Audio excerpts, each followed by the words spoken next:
Hello, Sagittarius. Welcome to Dove and Serpent Tarot. My name is Paul. If Sagittarius is your sun, moon, or rising sign, this is your reading. Please hit the like button, leave a comment. Consider subscribing to the channel, especially if this reading resonates with you. It's totally free, doesn't cost you anything. Okay? If there's anything you need me to pray over, or meditate upon, or send positive energy toward, please let me know. Now, this is going to be a general reading, so try to be open and receptive to whatever may come through during our time together. I am merely the messenger, and I ask you to connect directly with each of these cards and use your own intuition to take you beyond the details that I might provide. And remember, Sagittarius, that the most important part of any tarot reading is you. And somehow I knew it would be the Wheel of Fortune. This is really, really nice. This is good fortune. This is things getting better, right? Who doesn't like that? Some good Jupiter energy, a lot of prosperity, right? A lot of flourishing. And it may be, now we're going to put this into some context, but it may be that you're feeling kind of at the bottom of that wheel, right? And maybe when we're at the bottom of the wheel, we're starting to get a little frustrated. It's getting a little bit difficult to see what good things could possibly be at the top of the wheel, right? When you're low, it's kind of hard to see what's up above, right? We got another wheel here with the 4. We got a 4 here and a 4 here. I wonder if we're going to hit another 4. We got a 9 of Pentacles, and a 9 of Cups. We've got double 4s and double 9s. 9 of Pentacles, 9 of Cups. Very nice, very nice. Especially with the 9s, right? With the 4s, maybe we feel stuck. Maybe we feel like this wheel just ain't moving anymore. Well, by the end of the day, look, we've got 9s now. We've got both emotional and kind of physical things, right? So to me, it's going to bring a lot of physical health and wealth kind of improvements, but also emotional improvements, spiritual, intuitive, relationship kind of improvements, right? So things are really looking good at the top of the wheel, and I think it's starting to turn around in your favor. Let's select the mystery card. This is one random card from the Smith-Waite Tarot, and we'll just stop right there. We're going to put Tiny Bob Ross right there on top. We're not going to look at that card until the very end, but you know, it will tie everything together. It will give us the confirmation that we need. If at any point during the reading you feel like maybe you know what that is, I want you to put a guess or a prediction down in the comments, all right? Let's do it together. Let's make it a group exercise in intuition. I think it'll be fun. All right, what I notice is that this Wheel of Fortune is the only major arcana card that we have, right? That is the focus. That is what's going on in your life right now. We've got our fire. We got water at the end. We don't have any water now. I think what we have now instead of water is this veil of uncertainty, this moon energy. Hey, we do have a second major arcana card. It was hiding, as the moon sometimes does. And I think that's kind of a significant faux pas on my part, because it sometimes is this moon energy that is not allowing us to see. Really, it should have been the other way around for my little thing to work. But it's sometimes this lunar energy that prevents us from seeing all the good things that are coming in our life, right? We can't see the top of the wheel when we're down here. Everything is kind of veiled, shrouded in darkness and mystery and uncertainty, and that's the way things stand right now. But hey, we've got both of these, so that's pretty good. And I think really one for each, right? One for the 9 of Pentacles, one for the 9 of Cups. We've got our fire energy, we've got our water. We've got a little bit of air, right? And we've got our earth. So it's fairly balanced. It's fairly balanced here, and I like that. But let's talk about the Wheel of Fortune first, okay? Because the Wheel of Fortune has changed. Things do not stay the same, right? Sometimes we feel we're at the top of the world. Other times we feel we're kind of at the bottom of the wheel, kind of underneath the wheel, right? And that's life, unfortunately. That's the nature of change. And we understand that through these fours too, because the fours, it's kind of, especially with the Four of Pentacles really brings this point home, because it's really hard to make a wheel out of in a square shape. There was a cartoon, I think, back in the day where, I don't know if it was Donald Duck or something, tried to make a square wheel, and it really it didn't work so well, right? So we have to break old patterns. We have to do things a different way. The Four of Pentacles is really us being locked up in certain habits, certain ways of doing things, certain defense mechanisms even, right? We're building this tower around ourselves. And we may think that it's a safe and secure place, and it is, but it's blocking out a lot of this good stuff too. It's keeping us isolated in this kind of routine. It's really keeping us at the bottom of this wheel, right? And what we want is, we want the wheel to turn. We want things to run smoothly. We want things to turn back in our favor again. We want to feel like our lives are improving. Not that we're just stuck here grinding away at the bottom of the wheel, right, between the rubber and the road.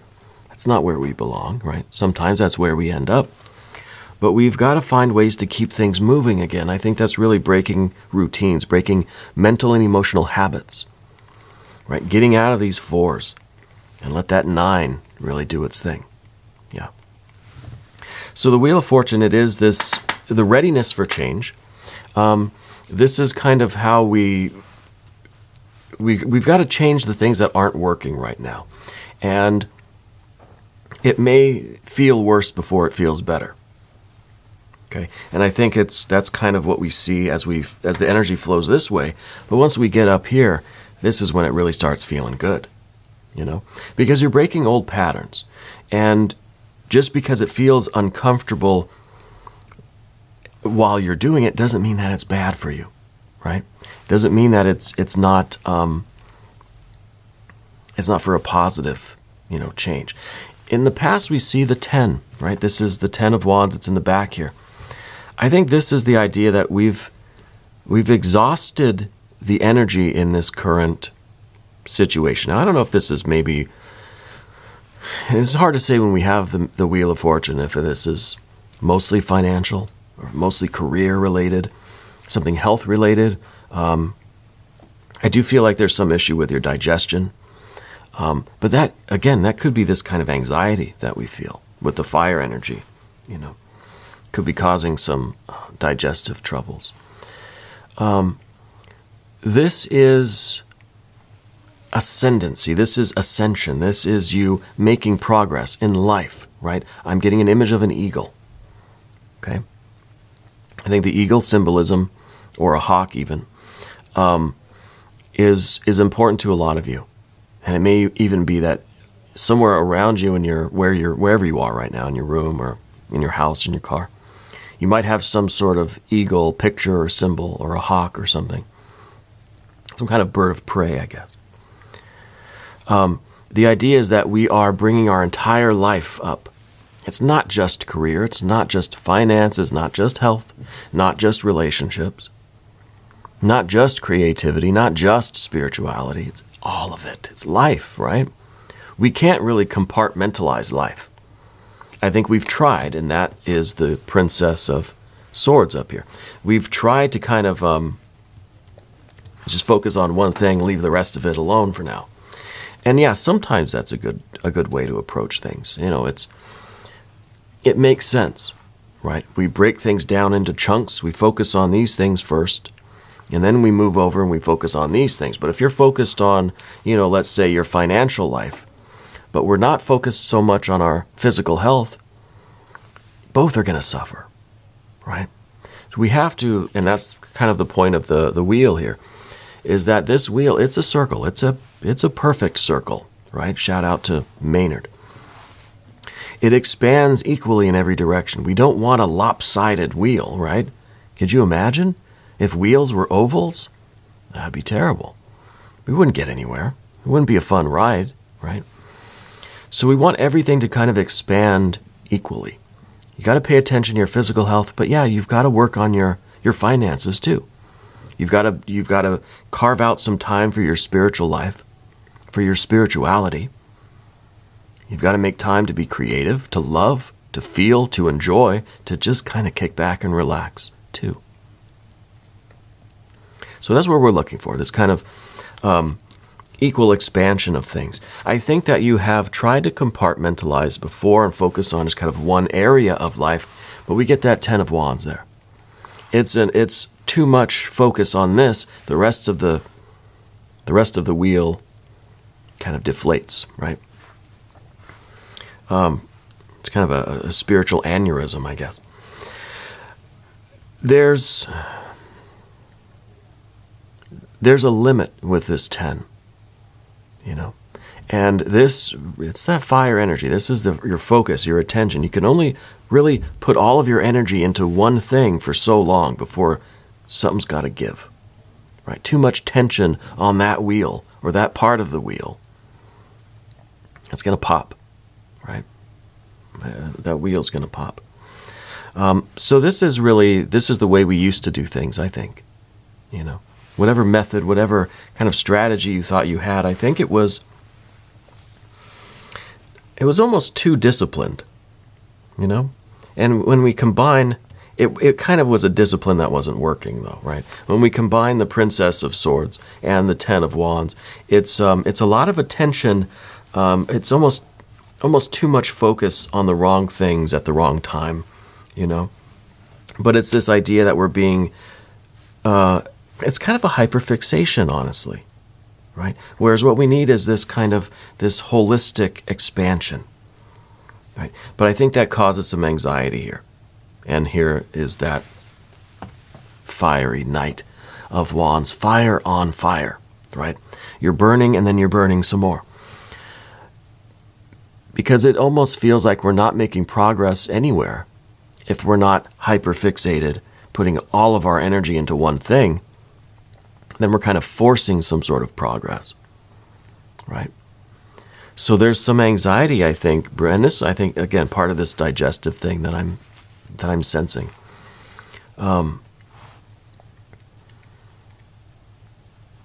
There's a belief that if we strain ourselves in one thing, then we will just produce something, right? That we will make some sort of impact, that things will be noticeable, but I might have to neglect everything else and just focus on this. You know, it's like you're trying to squeeze a bunch of carbon together in your hands and make a diamond. Well, that's going to take a lot of force, you know, and I think you're going to hurt yourself before you produce that diamond. Yeah, there are better ways to get diamonds, I think. But this is that idea that if I'm not straining myself in some direction, then I'm not actually doing anything. So we've got to be careful with this, because I think this will ultimately lead to physical ailments. And we can interpret things that way, especially with the 10. This is eventually going to result in a breakdown of some physical system, and it's going to lead to fatigue. Right? You're going to go from 1,000 miles an hour to a screeching halt. And that's because we've got square wheels. Or we've got oblong eels. We've got, let's just say square. We've got square wheels. Right? So we're putting all of this effort into using something that is just not the best tool anyway. You know how much gas and how you'd have to rev your engine to get a car to move with square wheels? I mean, you'd blow your engine, right? And that kind of feels like what we're doing here, and we've got to be careful with this. We need this, again, holistic expansion. Let's get back to the point. It's hard to see all of this with the veil of this moon. When you're at the bottom of this wheel, it's hard to see that things are getting better. All you can really see when you look up is more fighting, more struggle, more of us trying to not lose as much ground, right? The Princess of Swords is trying to fight their way forward, but they're not moving forward. What they're trying to do is just slow the backward movement, right? That's the best that they can hope for, is to just not fall as fast. Okay, well, that we're getting out of that way of thinking. So the Moon card, yeah, it's very much very much a difficult perception. There's a veil here, right? There's a shroud of darkness here where we can't see the good things that are coming, but they are. Right, they are. And we're going to move to the path of the serpent now. And as I do this, I'd like to ask for your subscription. If you haven't subscribed yet, please do. Totally free. Doesn't cost you anything at all. Okay? And leave some comments for me. I really do enjoy hearing from all of you. I've been getting a kick out of when you shout out where you're watching from. We really get to see how widespread the audience is, how there are people from all over the world tuning in, and it really...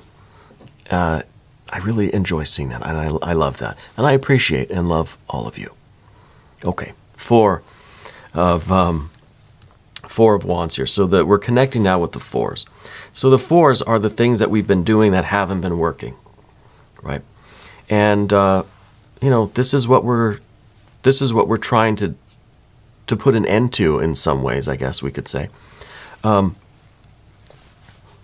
trying to round out our wheel.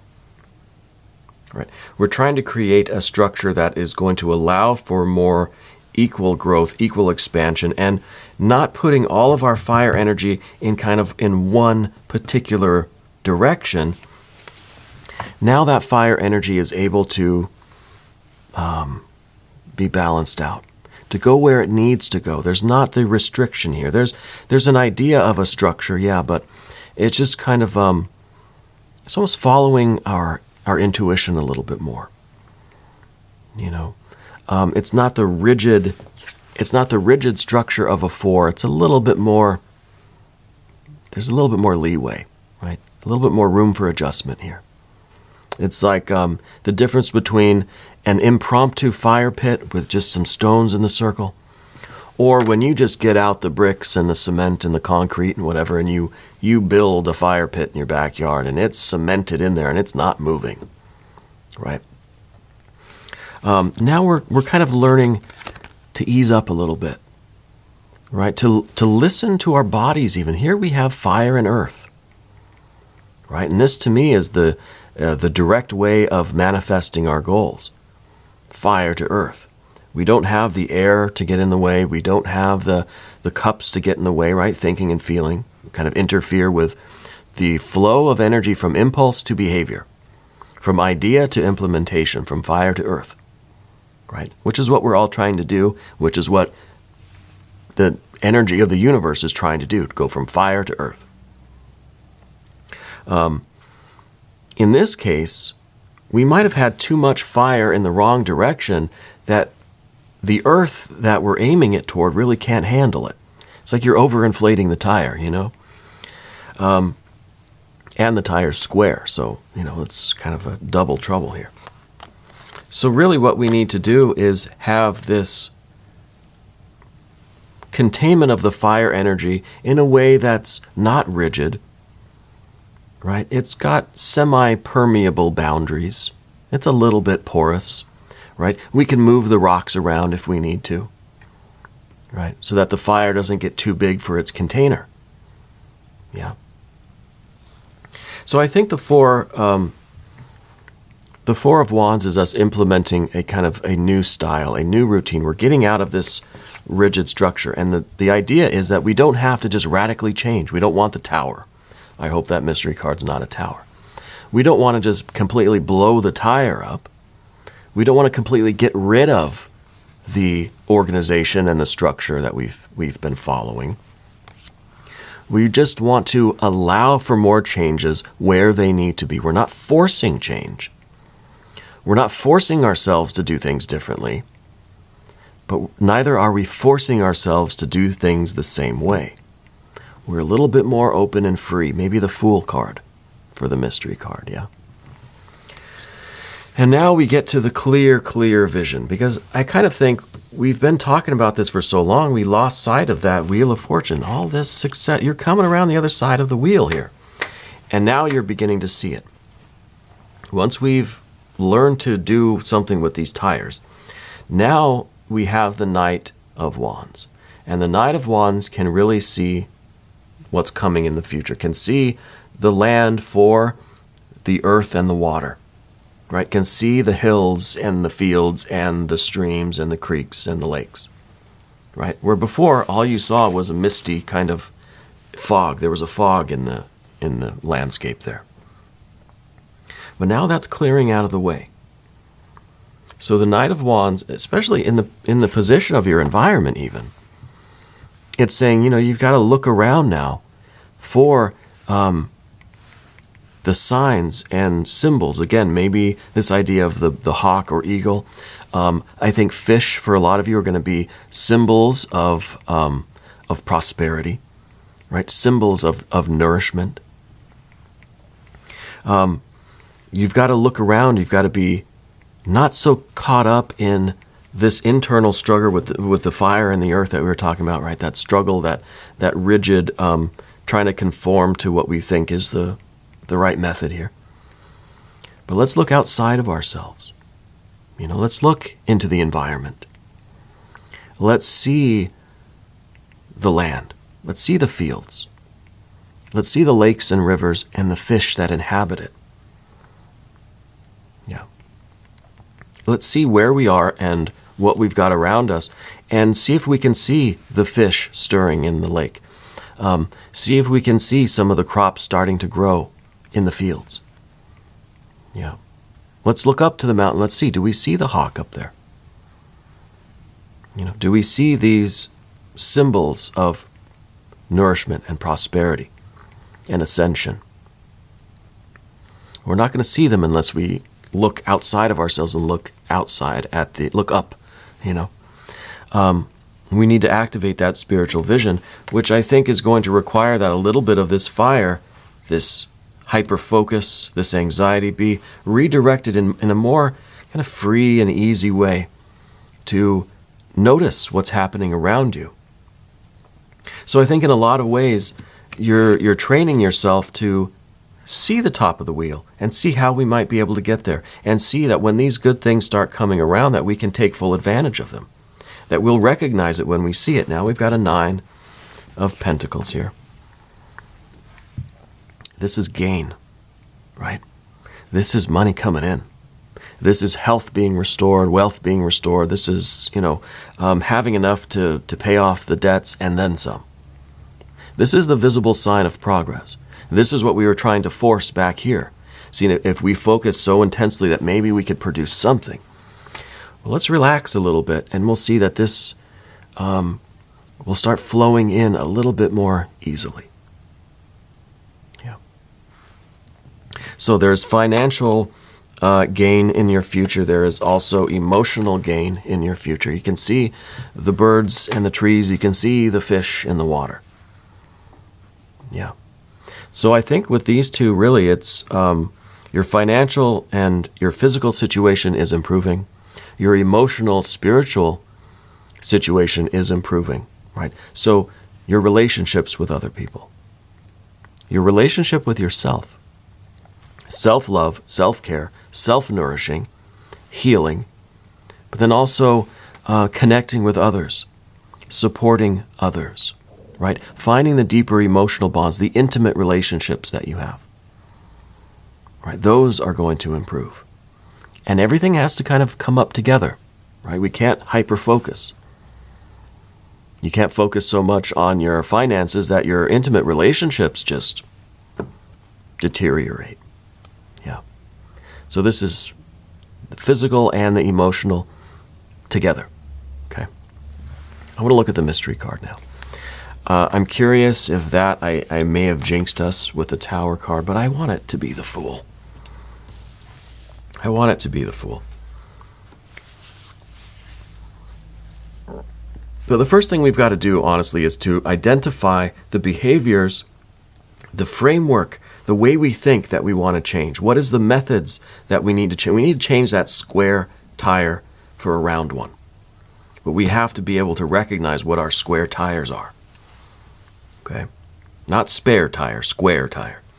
Anyway, if you have a prediction for the mystery card, put it down in the comments. I think Fool.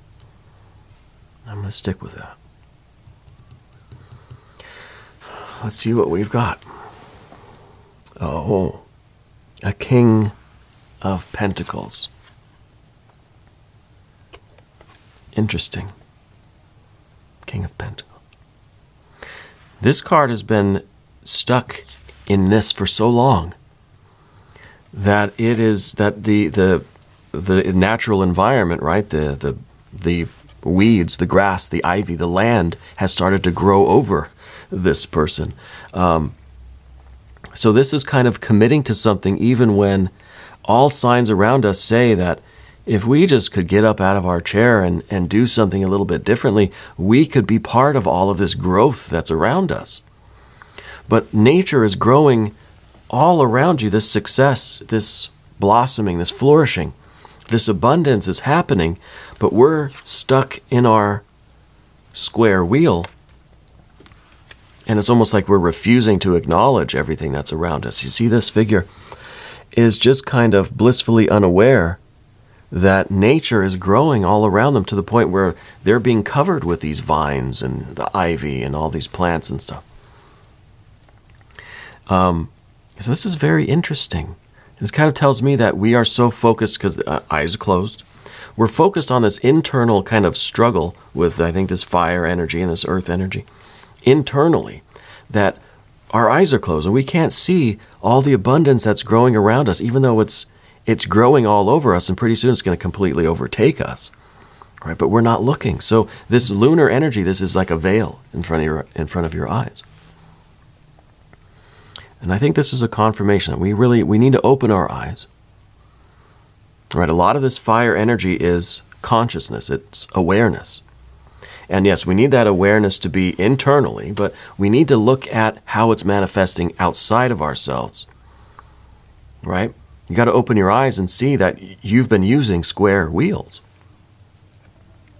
which we're not moving. We're stuck in place here. So we wake up and we pay attention to how we're behaving, what we're actually doing. We make changes where we can. We allow ourselves a little bit more freedom, right? Allow it to be a little bit more flexible. And let's start reaping the rewards. Yeah. We're going to do an extended reading as well. If you want to stick around, click on the link that's up in the corner or down below in the video description. I'm here every day from 6 to 8 a.m. Chicago time. Come back, see me again tomorrow. Yeah, I'll be here. If you haven't subscribed yet, please do. Totally free, doesn't cost you anything at all, and it helps out the channel, and I appreciate that. All right. Leave a comment for me. I love to hear about where you're watching from. Just let me know how you're doing. Yeah. I want you to know that you're the most important part of Dove and Serpent Tarot. I thank you, and I love you. And we're all in this together.